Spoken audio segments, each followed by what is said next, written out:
So, who thinks they could come and put these in order from the smallest number to the biggest number? Their knowledge of number, all the abstract concepts has really increased, and that has definitely been a huge increase from last year from primary one. They just understand and they know so much more, and it's amazing to see, it really is. Fantastic.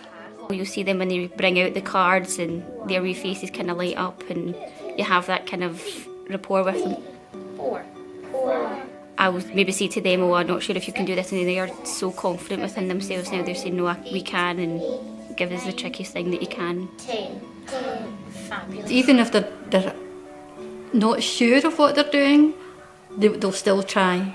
So they're not frightened to have a go, which is what we're looking for, especially for those children who may not be as able as others, which is fantastic. 4 dots, and I've got 6 empty. How many does that make altogether? 10.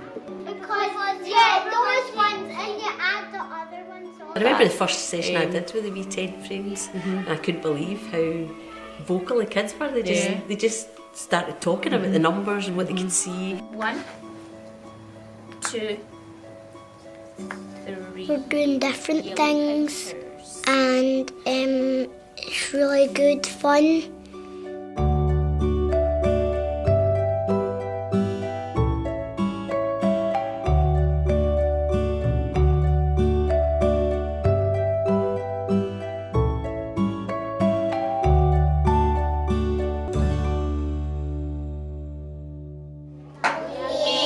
It is a series of planners that start from nursery up until around primary 3, primary 4. The kind of main intention is to increase mental agility. So you could come and put these numbers in the right order. Miss Jones was putting out some wee white cards and we were saying the numbers and some people were going out and putting them in order. All the material is really good, and there's also the matching book that goes with it that you can use to look up exactly what to do. Let's start counting at 44 and let's stop when we get to 52. Okay, so we're going from 44 until 52. Are we ready?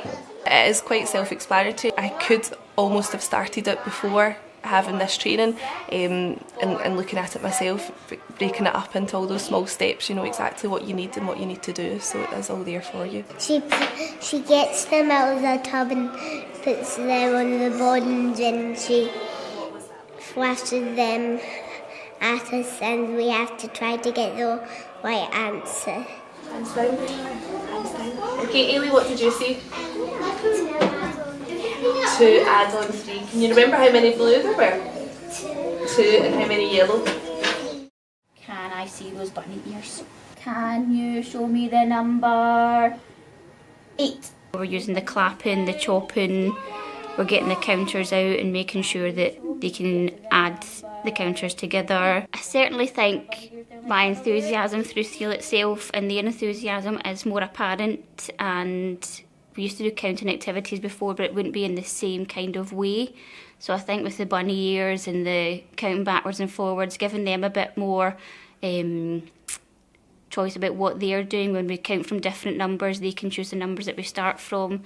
So they're probably more involved with this, which makes it easier for them to do, and they're much more engaged with it. You pull out small groups at a time, the other children can be doing something round about you, and they're all focused on their tasks, and the group that are working with you are focusing on what you're doing with them, and they're really engaged with it as well. You can do bunny ears like we used to do it, and then we put our bunny ears up and showed 0 first, and then Miss Struthers told us which number to show up, and then we put that number up, and then we checked if it was the right number, and then I was all right, but I kind of got some of them wrong. When we're doing activities, they'll be doing addition, they'll be doing subtraction, they'll be doing doubles, they'll be doing halves. We don't always use that terminology, so they're not aware of how good they are with certain things, but it means that by the end of primary 1 and the end of early level, they are really secure within what they are doing. Right, this time I'm going to put out 1, 2, 3, 4, 5. Miss Wilson was How many red counters? putting counters on and covering them with pieces of paper, and we had to find out what the whole number is altogether, of how much counters there is altogether. It was almost a process before that they just learned, whereas now they've got all the knowledge that they need to be able to explain in detail what they've done to get that answer. I done some like 5 add 2 equals 7. I'm more confident now with saying whether they are achieving early level, and I think it gives me a better knowledge of their security with the numbers and making sure that I'm passing them on to whoever has them next, and I'm confident with their numeracy skills. Certainly the mention of chocolates and sweets makes anything more interesting to younger kids, because we were doing halves and quarters last week, so we were sharing. I had a big bag of sweets and we were sharing the sweets into halves and quarters, so certainly bringing real life stuff actually does bring it to life for kids. We talk a lot about halving pizzas and halving sandwiches. We make sandwiches and half and quarter and that kind of stuff. So The kind of practical side and as well. I think kids, definitely younger kids, remember stuff when it's real. Can you remember my wee counting tree that we used to do?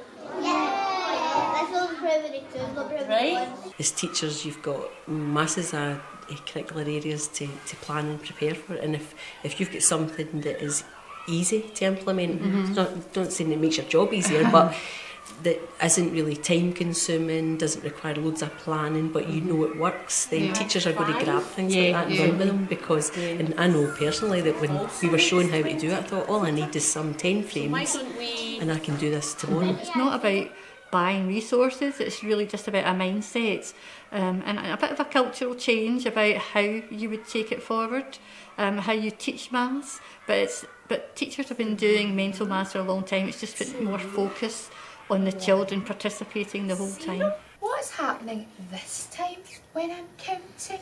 The numbers are getting smaller. The numbers are getting smaller. And why do you think the numbers are getting smaller? Because you're counting in a different direction. Because you're asking the children why you're doing that and how did you find that answer, it is amazing the amount of time the children come up with examples or answers in different ways, lots of different ways, which helps the other children who are there because they all do it together. And again, with children who are maybe not as able as others, they're involved and they can participate and also learn as a group. Mistakes help you learn, and that's okay. Being able to see that there's lots of different ways of teaching number, and lots of different ways that children see number and learn it has definitely been a huge shift. Instead of just teaching a single number, what it looks like, and being able to count it, there's so many different parts. For example, knowing their dice patterns and their domino patterns helps them to do their addition, because they know that 2 and 2 and 1 makes 5, all those kind of things. So it has been a huge difference, It's just fitted in so naturally. The children are so good with it. They really enjoy it. It's been things that you knew how to do before and they were doing it, but it's just short bursts of it that make it even easier with what you're doing within the class. It's been amazing, the difference. My confidence in teaching maths has increased a huge amount, especially at a primary 1 level. I feel much more confident, and I feel that I know exactly where children should be and how to tailor the support to them. I actually think about it, and then I use my fingers how many, and then but if it's a takeaway one, and it only takes away 1, I know how many it is. It's so easy to integrate into your class, and there are a whole host of activities that you can do, that it's all there for you. There's nothing that requires loads of resources. There's nothing that is off-putting to me. I really, really enjoy it, and I don't think anyone else would have problems with integrating it into their classroom practice. It's short, sharp, the children are involved, they're using whiteboards, they're talking about their numbers, they're talking about how they get the answers to their problems. and they're all listening and enjoying it and taking part at the same time. I think it's something that is here to stay, and I would definitely be recommending it to everybody.